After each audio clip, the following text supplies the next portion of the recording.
अमीर ननद की गरीब भाभी। रीना एक मध्यम परिवार की लड़की थी, लेकिन उसकी भाभी शिवानी एक बड़े घर की बेटी। शिवानी की शादी अभिषेक से लव मैरिज थी। अरे भाभी, ये कितना अच्छा सूट पहना है आपने। काश ऐसा मैं भी पहन पाती। अरे क्यों नहीं रीना, वैसे भी तुम्हारा और मेरा नाम तो एक ही है, जब मन करे पहन लेना।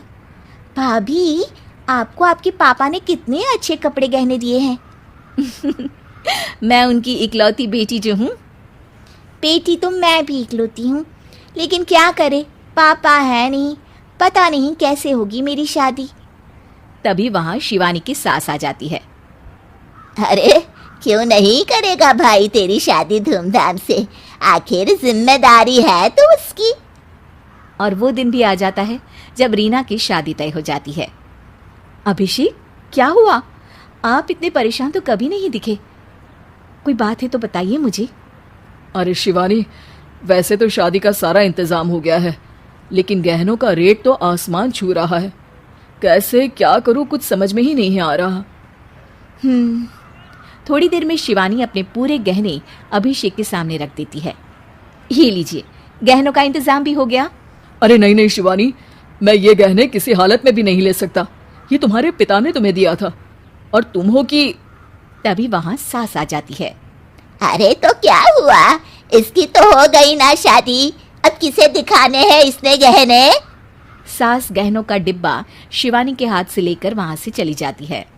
रीना की शादी धूमधाम से होती है और अब वो बड़े घर की बहू बन जाती है। वहीं रीना की शादी के बाद शिवानी और अभिषेक उसकी शादी के कर्जों से डूब जाते हैं।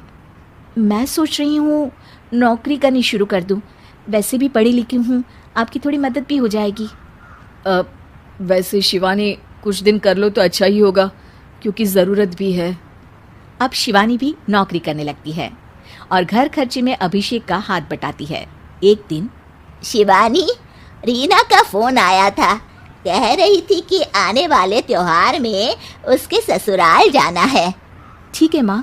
अरे ठीक तो है, लेकिन एक काम कर लेना, उसके सास ससुर से लेकर पूरे खानदान के कपड़े मिठाइयाँ सब ले आना, और हो सके तो रीना के लिए छोटे से कान में पहनने के बूंदे भी। और क्या है ना, शादी में उसे सारी बड़ी बड़ी कान की ज्वेलरी दी थी, घर में पहनने के लिए तो उसके पास कुछ भी नहीं है। शिवानी सोच में पड़ जाती है कि वो क्या करे, क्योंकि कर्जों और घर के खर्चों के बाद तो पैसे बचते ही नहीं थे। शिवानी फिर अपने पिता को फोन करती है और उनसे पैसे मांगती है।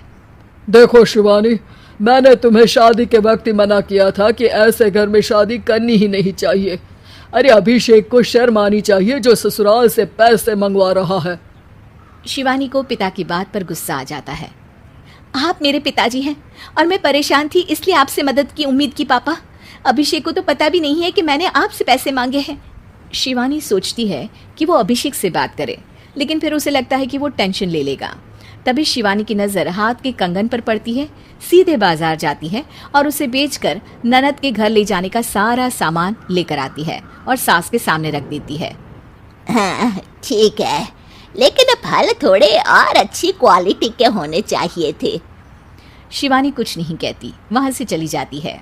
एक दिन शिवानी, रीना का फोन आया था, बहुत रो रही थी। क्यों माँ, क्या हुआ? सब ठीक तो है ना उसके ससुराल में? अरे तूने तो उसकी नाक ही कटवा दी। अब मैंने क्या कर दिया माँ?